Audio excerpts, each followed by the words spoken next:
નમસ્તે મિત્રો, ધોરણ 6 પ્રવેશ માટે લેવાતી નવોદય પરીક્ષા 2020ના પેપરનું સોલ્યુશન અહીં આપેલ છે. ભાગ એ. સૌપ્રથમ સૂચના. પ્રશ્ન 1 થી 4માં પ્રત્યેક પ્રશ્નમાં 4 ચિત્ર A, B, C અને D આપેલ છે. આ 4 ચિત્રમાંથી 3 ચિત્ર અમુક અંશે સરખા છે અને ચોથું ચિત્ર જુદું પડે છે, જેમાંથી કોઈ પણ એક ચિત્ર જુદું પડે છે, જે તમારે જવાબ તરીકે દર્શાવવાનું છે. પ્રશ્ન 1 જોઈએ તો પ્રશ્ન 1માં આકૃતિ A, C અને D સરખા છે, 3 કાટકોણ ત્રિકોણ છે, જ્યારે B આકૃતિ છે એ જુદી પડે છે. પ્રશ્ન 2 ની અંદર A, B અને C વિકલ્પ છે, તેમાં બંનેમાં વર્તુળો એક સાથે જોવા મળે છે, જ્યારે વિકલ્પ Dમાં વર્તુળ અલગ અલગ જોવા મળે છે, તેથી જવાબ બનશે D. પ્રશ્ન 3 A, B અને C વિકલ્પમાં K, I અને T નો ઉપયોગ થયેલો છે, જ્યારે D વિકલ્પમાં I, K અને C આપેલ છે, જે C અલગ શબ્દ છે, તો જવાબ બનશે D.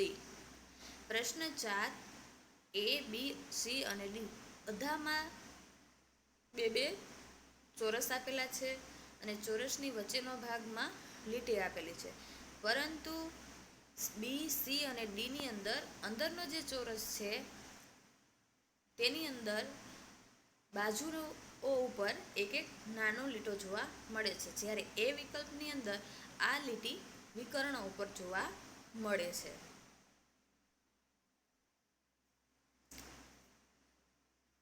ભાગ 2.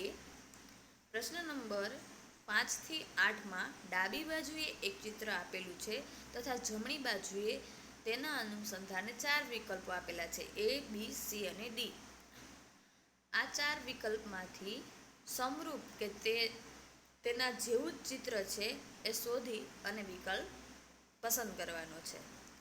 તો પ્રશ્ન ચિત્ર છે એની સામે 4 વિકલ્પ ચિત્ર છે, તેમાંથી એક ચિત્ર છે બરાબર પ્રશ્નનું ચિત્ર છે તેના જેવું જ દેખાય છે, જે આપણે શોધવાનું છે. આ પ્રશ્ન ખૂબ સહેલું પડે છે. પ્રશ્ન 5 તેમાં જવાબ આવશે B, કારણ કે તે સેમ તેના જેવું જ ચિત્ર છે. પ્રશ્ન 6 તેમાં જવાબ આવશે C. પ્રશ્ન 6 ની જેવી આકૃતિ છે તેવી જ આકૃતિ Cમાં જોવા મળે છે. અહીં નાનામાં નાની બાબતનું પણ આપણે ધ્યાન રાખવાનું છે. દરેક વસ્તુનું અવલોકન છે એ ઝીણવટભર્યું કરવાનું છે. પ્રશ્ન 7 જવાબ આવશે B.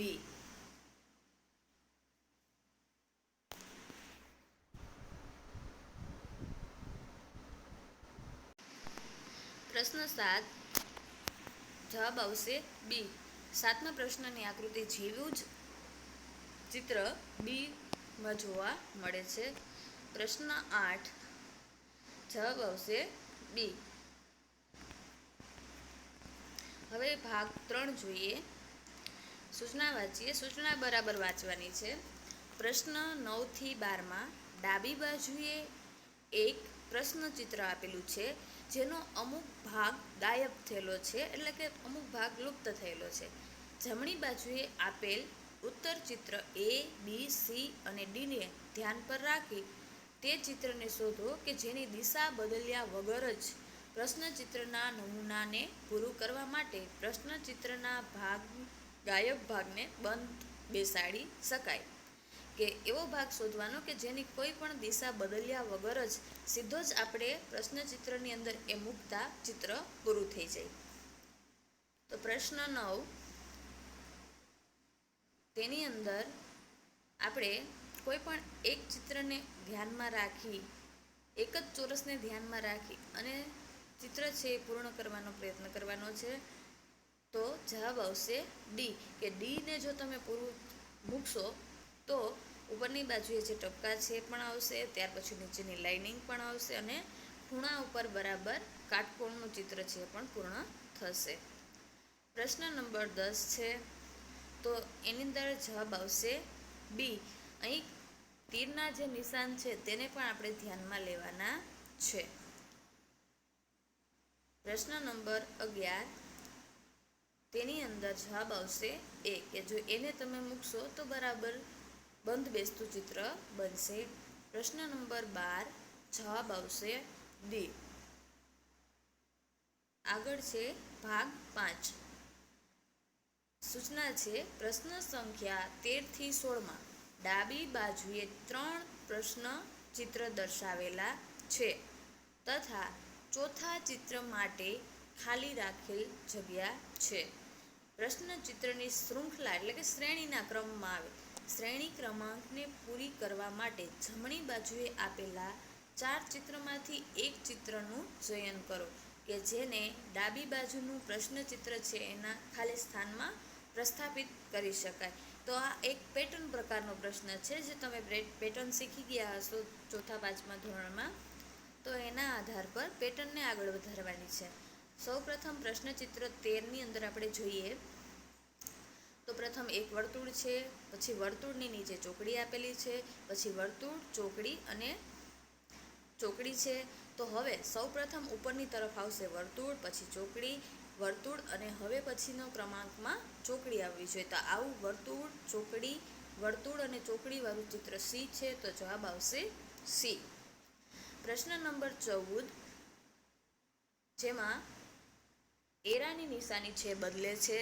સૌપ્રથમ જે ડાબી બાજુએ છે તે નીચેની તરફ આવે છે, ત્યારબાદના ચિત્રની અંદર તે જમણી તરફ જાય છે અને હવે જો નીચેની તરફ આવેલી બીજા ચિત્રમાં નીચેની તરફ આવેલ હતી તો ચોથા ચિત્રની અંદર તમારે એરો છે એ ઉપરની તરફ હોવો જોઈએ. તો આવું ચિત્ર બી અને સી બને છે, પણ સી ચિત્રની અંદર બંને તરફ એરા છે, જ્યારે બંને તરફ એરા આવતા નથી. એક પણ ચિત્રમાં પ્રશ્ન આકૃતિમાં બે બાજુ એરા આપેલા નથી. તો જવાબ બનશે બી. પ્રશ્ન નંબર 15 છે. 15ની અંદર પ્રથમ ચિત્રની અંદર એક ચોકડી છે અને વર્તુળ છે, બિંદુ જે ટપકું બિંદુ છે ઉપરની તરફ છે. બીજા ચિત્રની અંદર તમે જુઓ તો બે ચોકડી થઈ ગઈ છે અને વર્તુળ છે નીચે આવેલું છે. ત્રીજા ચિત્રમાં 3 ચોકડી છે અને વર્તુળ ઉપર આવેલું છે. તો હવે આપણે એવું ચિત્ર શોધવાનું છે કે જેમાં 4 ચોકડી હોય અને વર્તુળ છે એ જે બિંદુ છે ટપકું એ નીચે આવેલું હોય. તો આવો જવાબ બનશે સી. પ્રશ્ન નંબર 16 એમાં બધા ચિત્રોનું અવલોકન કરીએ તો પ્રથમ ચિત્રની અંદર એરો છે, બીજા ચિત્રની અંદર જે એરો જમણી બાજુએ છે તે બીજા ચિત્રની અંદર નીચેની તરફ આવે છે, ત્રીજા ચિત્રની અંદર ડાબી તરફ જાય છે. તો હવે ચોથા ચિત્રની અંદર એરો છે એ ઉપર આવવો જોઈએ. તો આવા 3 ચિત્રો છે. પછી ત્યાર પછી આપણે જોઈએ તો એરા પછીની વસ્તુ છે લંબચોરસ છે. તો પહેલા ચિત્રની અંદર જે લંબચોરસ છે એ બીજા ચિત્રની ઉપર જમણી બાજુએ ઊભું ચિત્ર જોવા મળે છે. ત્રીજા ચિત્રની અંદર લંબચોરસનું આડું ચિત્ર જોવા મળે છે. તો ચોથા ચિત્રની અંદર જે આવે છે તેમાં લંબચોરસનું ઊભું ચિત્ર જોવા મળવું જોઈએ. તો આવો વિકલ્પ છે એ બી બનશે. પ્રશ્ન ભાગ છે 5. સૂચના વાંચીએ કે પ્રશ્ન સંખ્યા 17 થી 20માં પ્રત્યેક પ્રશ્નમાં બે ચિત્રોના સેટ આપેલા છે. બીજા સેટમાં એક પ્રશ્નાર્થ ચિહ્ન આપેલું છે. પ્રથમ સેટમાં બે પ્રશ્ન ચિત્રોમાં એક નિશ્ચિત સંબંધ છે. તો આવી જ રીતે ત્રીજા ચિત્ર માટે આપણે ચોથા ચિત્ર છે એનો સાથે સંબંધ બેસે એવું ચિત્ર છે એ આપણે ઉત્તર ચિત્રમાંથી ગોતીને બેસાડવાનું છે. તો પ્રથમ ચિત્ર આપણે જોઈએ તો વર્તુળની અંદર એક સમલંબચોરસ છે અને તેની બાજુમાં નીચે ત્રિકોણ આપેલું છે અને એના સંબંધ દર્શાવતી આકૃતિની અંદર આ ત્રિકોણ અને સમલંબ ચતુષ્કોણ છે. સમલંબ ચતુષ્કોણની અંદર ત્રિકોણ છે એ અંદર આવેલું છે. તો હવે આપણે જે આકૃતિનો જવાબ સંબંધ જેનો શોધવાનો છે તે આકૃતિની અંદર ત્રિકોણ આપેલું છે. ત્રિકોણની અંદર ચોરસ અને વર્તુળ અલગ અલગ આપેલા છે. તો એના સંબંધમાં બનશે બી નંબરની આકૃતિ. આગળ 18 નંબરનો પ્રશ્ન છે જેની અંદર ચોરસની અંદર એક અર્ધવર્તુળ, બે વર્તુળ અને નીચે એક મોટું વર્તુળ આપેલું છે. તેના સંબંધ આકૃતિમાં જે અર્ધવર્તુળ છે એને ઉલટાવી દેવાયું છે, બાકીની આકૃતિ એમનેમ છે. તો હવે આપણને જે પ્રશ્ન આકૃતિ આપેલી છે એમાં જે અડધું ચોરસ છે એ આપણને ઉલટાવેલું જોવા મળવું જોઈએ અને ઉપરની તરફ જ મળવું જોઈએ. તો આવી આકૃતિ સી છે, બાકીનો ભાગ એમનેમ જ છે. પ્રશ્ન નંબર 19 ચોરસ આપેલું છે અને એના સંબંધની આકૃતિમાં ચોરસના ચારે ચાર ખૂણાઓ જોડાય એવી રેખાઓ આપેલી છે. તો હવે જે આપણને પંચકોણ આપેલું છે તો એના સંબંધ આકૃતિમાં પંચકોણના બધા ખૂણાઓ જોડાય એવી આકૃતિ બનશે એ. પ્રશ્ન નંબર 20, જેમાં ચોરસના 4 ભાગ કરી અને એક ભાગની અંદર 6 ચોકડીઓ આપેલી છે. એના સંબંધ ચિત્રની અંદર એકની બદલે 3 ચિત્રોની અંદર આવી ચોકડીઓ આપેલી છે, પરંતુ જે ભાગમાં ચોકડી પ્રથમ ચિત્રમાં આપેલી હતી તેનો બરાબર સામેનો ભાગ છે ખાલી રાખેલો છે. તો હવે આપણે પણ જે ચિત્રનો સંબંધ શોધવાનો છે તે સંબંધ ચિત્રની સામેની બાજુ ખાલી રહે તેવી આકૃતિ છે સી છે. તો જવાબ આવશે સી. ભાગ 6, પ્રશ્ન સંખ્યા 21 થી 24માં પ્રશ્ન ચિત્રના રૂપમાં ભૌમિતિક ચિત્રના એક ભાગને ડાબી બાજુએ દર્શાવવામાં આવેલ છે તથા જમણી બાજુએ બીજા ભાગને ઉત્તર ચિત્રના રૂપમાં એ, બી અને સી, ડી દ્વારા દર્શાવવામાં આવેલ છે. તો જમણી બાજુના ચિત્રથી ભૌમિતિક ચિત્ર પૂર્ણ કરવા માટે ચિત્રને શોધો એવો જવાબ શોધો કે જેનાથી એ ચિત્ર છે બંધ બેસતું પૂર્ણ થાય. તો ચિત્ર 12 છે એનો જવાબ આવશે ડી, કારણ કે પ્રશ્ન નંબર 21 છે એનો જવાબ આવશે ડી. 21ના ચિત્રને બરાબર એના ઢાંચામાં બેસતું ચિત્ર બનશે ડી. પ્રશ્ન નંબર 22 છે તો એના ઢાંચાને સમરૂપ બને એવું ચિત્ર છે બી. આપણે દિશાઓ પણ બદલવાની નથી. પ્રશ્ન નંબર 23 છે એના ઢાંચાની અંદર બરાબર બંધ બેસતું ચિત્ર સી બનશે અને પ્રશ્ન નંબર 24ની અંદર એના ઢાંચાને પૂર્ણ બંધ બેસતું ચિત્ર છે બી બનશે. ભાગ 7, સૂચના છે પ્રશ્ન સંખ્યા 25 થી 28માં ડાબી બાજુએ દર્શાવેલ ચિત્ર છે તથા જમણી બાજુએ એ, બી, સી અને ડી 4 ચિહ્નિત ચિત્રો ઉત્તરમાં દર્શાવેલ છે. કોઈપણ દર્પણને XY અક્ષની દિશામાં રાખતા પ્રશ્નચિત્રના બિલકુલ દર્પણ પ્રતિબિંબને ઉત્તર ચિત્રથી ચયન કરો. એટલે કે ઉત્તર ચિત્ર આપણે એવું પસંદ કરવાનું છે કે આ જે XY આપેલી છે એક રેખા દરેક ચિત્રની બાજુમાં XY લખેલ છે, તો તેના ઉપર જો આપણે અરીસો, દર્પણ એટલે અરીસો સામે રાખીએ તો બરાબર તેનું પ્રતિબિંબ દેખાય એવું ચિત્ર આપણે પસંદ કરવાનું છે. તો જ્યારે આપણે અરીસામાં પ્રતિબિંબ જોઈએ ત્યારે ડાબી જમણી બાજુએ ફરે છે, ઉપર નીચેની બાજુમાં કોઈ ફેરફાર થતો નથી. તો પ્રશ્ન નંબર 25 જોઈએ. મિત્રો, આ પ્રશ્ન છે એ તમે અનુભવ માટે અરીસો રાખીને પણ કરી શકો છો, પણ જો અરીસો રાખીને ન કરવો હોય તો સીધું જ જે જમણી બાજુએ છે તેને ડાબી બાજુએ અને ડાબી બાજુએ છે એ જમણી બાજુ ફરે છે. તો અહીં પ્રશ્ન 25ની અંદર જે સી છે તે જમણી બાજુએ છે. તો હવે આપણે પ્રશ્ન ડીની અંદર એનું મુખ છે એ ડાબી બાજુએ હોય એવું ચિત્ર પસંદ કરવાનું છે, જે વિકલ્પ ડીની અંદર છે કે સી છે એ બદલી જાય, બીજી તરફ જમણી બાજુએથી ડાબી તરફ જાય છે, પછી બરાબરની નિશાની છે, પછી જે વર્તુળ છે એ પણ ભરેલું જ હોવું જોઈએ, માટે સી વિકલ્પ છે નહીં આવે. અને વર્તુળની અંદર જે ડિઝાઇન છે એના પછી આવશે ક્રોસની નિશાની, તો વિકલ્પ આવશે ડી.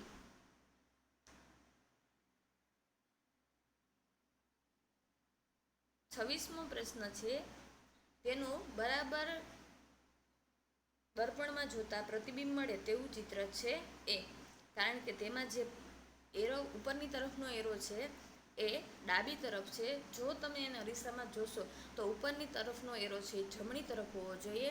આવા બે ચિત્ર છે કે જે ઉપરની તરફ ઘાટો એરો છે એ અને બી બંનેમાં છે, પરંતુ બીની અંદર નીચેની તરફ વર્તુળની જગ્યાએ ત્રિકોણ આપેલું છે, એટલે બી વિકલ્પ નહીં બને, જવાબ બનશે એ. 27મો પ્રશ્ન છે તેમાં વર્તુળની અંદર 4 નિશાનીઓ આપેલી છે, જેમાં સરવાળાની નિશાની ડાબી બાજુએ છે. તો આપણે એવો વિકલ્પ શોધવાનો છે કે જેમાં સરવાળાની નિશાની છે જમણી બાજુએ હોય.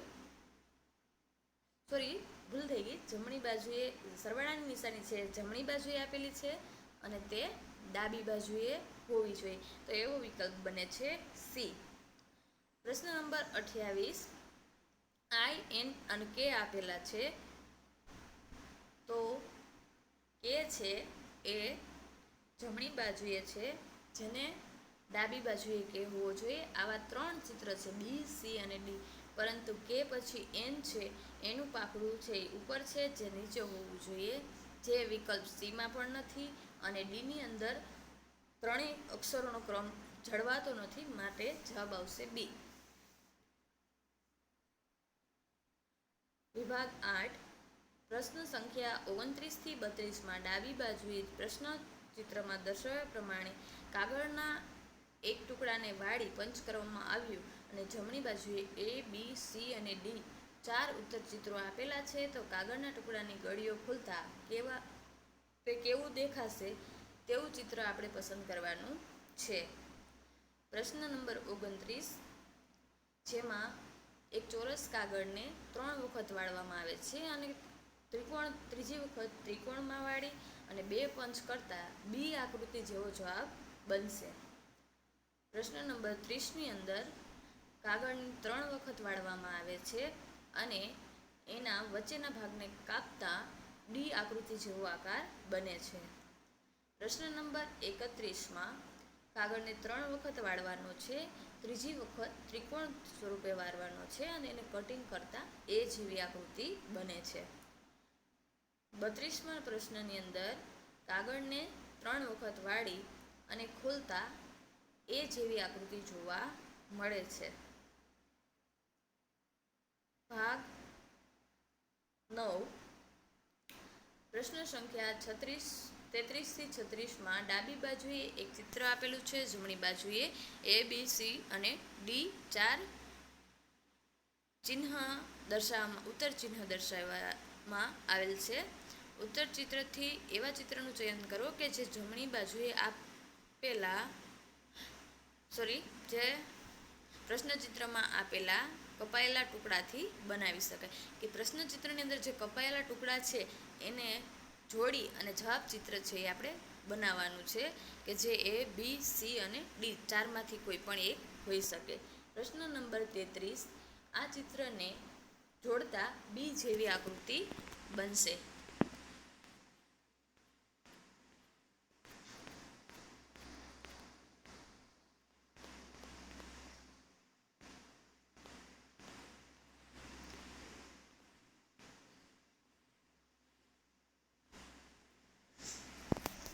પ્રશ્ન નંબર 34, જેના ટુકડાઓને જોડતા બી આકૃતિ બને છે.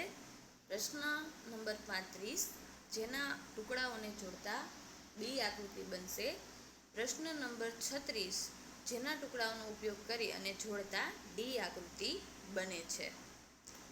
ભાગ 10, પ્રશ્ન નંબર 37 થી 40 ડાબી બાજુના પ્રશ્નચિત્ર આપેલ છે તથા જમણી બાજુએ એ, બી અને સી, ડી 4 વિકલ્પ નિર્દેશિત કરેલ છે, જે ઉત્તર ચિત્રો છે. ઉત્તર ચિત્રોથી તે ચિત્રનું ચયન કરો કે જેમાં પ્રશ્ન ચિત્ર છુપાયેલું અથવા તો સમાયેલું છે. તમારા જવાબને દર્શાવવા માટે OMR શીટની અંદર પ્રશ્ન સંબંધિત સંખ્યાના સામેવાળા ગોળાને કાળો કરવાનો છે. તો પ્રશ્ન ચિત્રની અંદર જે આકૃતિ આપેલી છે 37 નંબરમાં, તે આકૃતિ બી ની અંદર સમાવિષ્ટ છે. ત્યાર પછીનો પ્રશ્ન 38 છે, જે આકૃતિ ડી ની અંદર સમાયેલ છે.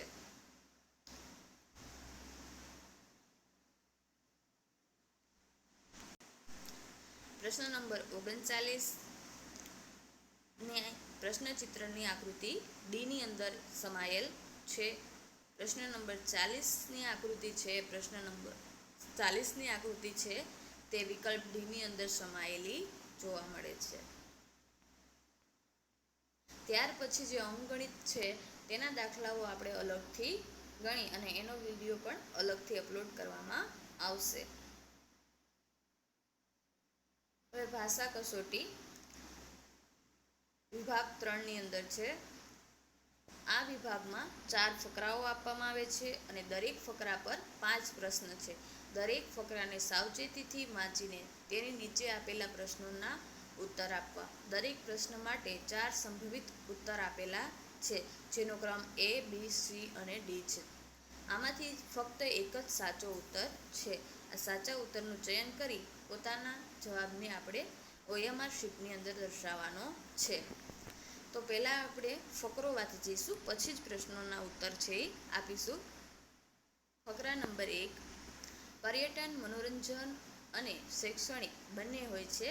તેને હંમેશા શિક્ષાનું મહત્વપૂર્ણ અંગ માનવામાં આવ્યું છે. યુરોપમાં કોઈ નવયુવકને ત્યારે જ પૂર્ણ શિક્ષિત માનવામાં આવે છે જ્યારે તે યુરોપના ઘણા બધા દેશોનો પ્રવાસ કરી ચૂક્યો હોય. પ્રાચીન ભારતમાં પણ આપણા ઋષિ પર્યટનના મહાન મૂલ્યને સમજતા હતા. તેઓએ આને બધા માટે પવિત્ર કાર્ય બનાવી દીધું કે જેથી તેઓ ભારતના જુદા જુદા ભાગોમાં આવેલા તીર્થસ્થાનોમાં ફરે. આનાથી ભારતીયોમાં એકતાની ભાવનાને પ્રોત્સાહન મળ્યું. તો પ્રશ્ન નંબર 61 છે. જો કોઈ વાસ્તવિક શિક્ષા પ્રાપ્ત કરવા માગે તો તેના માટે ખાલી જગ્યા કરવું મહત્વપૂર્ણ છે. તો જવાબ આવશે પર્યટન, સી વિકલ્પ. 62મો પ્રશ્ન છે. નીચે આપેલામાંથી કયો શબ્દ મનોરંજકને સમાનાર્થી છે? તો મનોરંજકનો સમાનાર્થી શબ્દ બનશે વિકલ્પ બી, રોમાંચકારી. પ્રશ્ન નંબર 63. ખાલી જગ્યા સ્થળોની યાત્રા કરવી પ્રાચીન ભારતમાં પવિત્ર સમજવામાં આવતું હતું. તો જવાબ આવશે બી, તીર્થ સ્થળો. 64મો પ્રશ્ન છે. લોકો જો વધુ ખાલી જગ્યા કરે તો તેમને બીજાઓ સાથે એકતાનો અનુભવ થાય. જવાબ આવશે એ, પર્યટન. ઋષિ તે પ્રશ્ન નંબર 65. ઋષિ તે વ્યક્તિ છે જે ખાલી જગ્યા હોય છે. તો જવાબ આવશે વિદ્વાન. હવે ફકરા નંબર 2 વાંચીએ આપણે કે હેમા પોતાની પથારીમાં આડી પડીને પોતાના ઓરડાની છત પર લાગેલા તારાઓને એકીટસે જોઈ રહી હતી. તે બેચેન હતી કારણ કે કોઈ પણ વસ્ત્ર તેના પર બંધ બેસતું ન હતું. તેણે તેઓને એક એક કરી ફરીથી પહેર્યા, પરંતુ તે યા તો ખૂબ જ તંગ એટલે કે ખૂબ જ ફિટ હતા, યા નાના. એક કબાટ વસ્ત્રોથી ભરેલું હતું, પરંતુ તે તેમાંથી એક પણ પહેરી શકતી ન હતી. ત્યારે તેને એક વિચાર આવ્યો. તેની આંખોમાં ચમક આવી ગઈ. તે માતાના ઓરડા તરફ દોડી. તેણે કહ્યું, માં, મારે નવા કપડાં જોઈએ. પરંતુ જ્યારે હું મારા જૂના કપડાંનું દાન કરું. હવે વધુ કપડાં સંગ્રહ કરવાની જરૂરત નથી. તેની માતા મલકાઈ અને તેને ભેટી ગળે લગાડી. તેની દીકરી દયાળુ હતી. તો પ્રશ્ન નંબર 66. હેમા પોતાની પથારીમાં આડી પડી હતી કારણ કે તે વિચારી રહી હતી કે તેણે શું પહેરવું જોઈએ. વિકલ્પ સી જવાબ આવશે. 67 પ્રશ્ન નંબર. તે કોઈ પણ વસ્ત્ર નહીં પહેરી શકતી કારણ કે વસ્ત્ર તેને બંધ બેસતા ન આવ્યા. જવાબ આવશે ડી. સંગ્રહનો સમાનાર્થી શબ્દ છે ભેગું કરવું. જવાબ આવશે એ. 59. હેમા છે તો હેમા ઉદાર છે. જવાબ આવશે બી. પ્રશ્ન નંબર 70. દાન કરવુંનો વિરોધાર્થી શબ્દ છે લેવું અથવા તો સ્વીકારવું. ફકરા નંબર 3 વાંચીએ. પ્રતિવર્ષ કરોડો રૂપિયા અને અસંખ્ય જીવોની હાનિ માટે આગને દોષ આપવામાં આવે છે. અગ્નિશમનકર્તા એટલે કે આગ ઓલવનાર બંબાવાળાની ટુકડી ઈજા અને નુકસાનથી લોકો અને તેમની સંપત્તિની રક્ષા કરવામાં સહાયક બને છે. તેમને જ્યારે પણ કોઈ સૂચના મળે છે, દરેક વખતે તેઓ પોતાનો જીવ હથેળી પર મૂકીને પહોંચી જાય છે. જ્યારે પણ તેઓ કામ પર હોય તો અગ્નિશામક કર્તાને કોઈ પણ સંકટની ઘટના થતાં થોડી જ ક્ષણોમાં તૈયાર થઈને પહોંચવું પડે છે. દરેક અગ્નિકાંડના સ્થળ પર એક ઉચ્ચ અધિકારી નિયંત્રણ સંભાળે છે અને ઘટના સ્થળ પર ઊભા રહી મોજૂદ બધા લોકોને કામનો હુકમ આપે છે. કેટલાક અગ્નિશામક કર્તા બંબાના પાઇપને પાણીના નળથી જોડે છે. બીજા લોકો બંબા સુધી પાણી મોકલવા માટે હાથોથી પંપ ચલાવે છે. અગ્નિશમનકર્તાઓના દળ ઊંચી જગ્યાઓ સુધી પહોંચવા માટે સીડીનો ઉપયોગ પણ કરે છે. પ્રશ્ન નંબર 71. અગ્નિશમનકર્તાઓ માટે શું સત્ય નથી? તો તેઓ બહાદુર હોય છે, તેઓ હંમેશા પોતાના જીવનને જોખમમાં નાખે છે, તેઓ ઉચ્ચ શિક્ષણ પર પ્રાપ્ત કરેલું હોય છે. તો જવાબ આવશે સી, કે તેઓ પોતાનું જીવન ક્યારેય સંકટમાં નાખતા નથી, એવું બનતું નથી. તેઓ હંમેશા પોતાનું જીવન છે સંકટમાં નાખી અને લોકોને આગથી બચાવે છે. એટલે જે સત્ય નથી તે વિકલ્પ સી છે. પ્રશ્ન નંબર 72, કોઈ પણ અગ્નિશમન કરતાને આગ બુઝાવવા માટે તૈયાર થવું પડે છે, તો મિનિટોમાં જ તૈયાર થઈ જાય છે, માટે વિકલ્પ આવશે એ. જવાબ આવશે એ. 73મો પ્રશ્ન, અગ્નિશામક કરતાઓ જીવ હથેળી પર લઈને તત્પર રહે છે, તેનો અર્થ થાય છે તેઓ પોતાનું જીવન સંકટમાં નાખે છે. જવાબ આવશે સી. પોતાના હાથોથી ચલાવવાનો અર્થ છે કે તેમના હાથોથી કામ કરવું. ઘટના થવીનો અર્થ છે કે આગ લાગવી. અહીં વિકલ્પ જવાબ આવશે ડી. ફકરા નંબર 4 વાંચીએ. તંદુરસ્ત અને સ્વસ્થ રહેવા માટે તમારે શારીરિક રૂપથી સક્રિય રહેવું જરૂરી છે. નિયમિત શારીરિક પ્રવૃત્તિથી વજન વધવું, હૃદયરોગ, કેન્સર, માનસિક રોગ, મધુમેહ અને ગઠિયા જેવા રોગોથી રક્ષણ મળે છે. બેઠાડું જીવનશૈલીથી જોડાયેલી સ્વાસ્થ્ય સમસ્યાના જોખમને ઓછા કરવાના ઉપાયોમાં સર્વશ્રેષ્ઠ છે નિયમિત રૂપથી સાયકલ સવારી કરવી. સાયકલ ચલાવવી સ્વાસ્થ્ય ધીમી અસરવાળી કસરત છે, જેનો આનંદ નાના બાળકોથી લઈને મોટી ઉંમરના વયસ્ક સુધી બધા ઉઠાવી શકે. આ આનંદદાયક, ઓછી ખર્ચાળ હોવાની સાથે સાથે પર્યાવરણ માટે પણ સારી છે. કામ પર જવા અથવા દુકાને જવા માટે આની સવારી કરવી સમયની સૌથી વધુ બચત કરવાવાળો ઉપાય છે, જેનાથી નિયમિત કસરતને દરરોજની પ્રવૃત્તિઓથી જોડી શકાય છે. પરિવહન, મનોરંજન અથવા રમત માટે દરરોજ 1 અબજ લોકો દ્વારા સાયકલનો ઉપયોગ કરવાનું અનુમાન છે. વજન ઓછું કરવા માટે સાયકલ ચલાવવી એક સારો ઉપાય છે. આનાથી સ્નાયુ શક્તિ મજબૂત બને છે અને શરીરની ચરબી બળે છે. સંશોધન દ્વારા સૂચવવામાં આવ્યું છે કે દરરોજ અડધો કલાક સાયકલ ચલાવવાથી આપણે 1 વર્ષમાં ઓછામાં ઓછું 5 કિલો વજન ઓછું કરી શકીએ.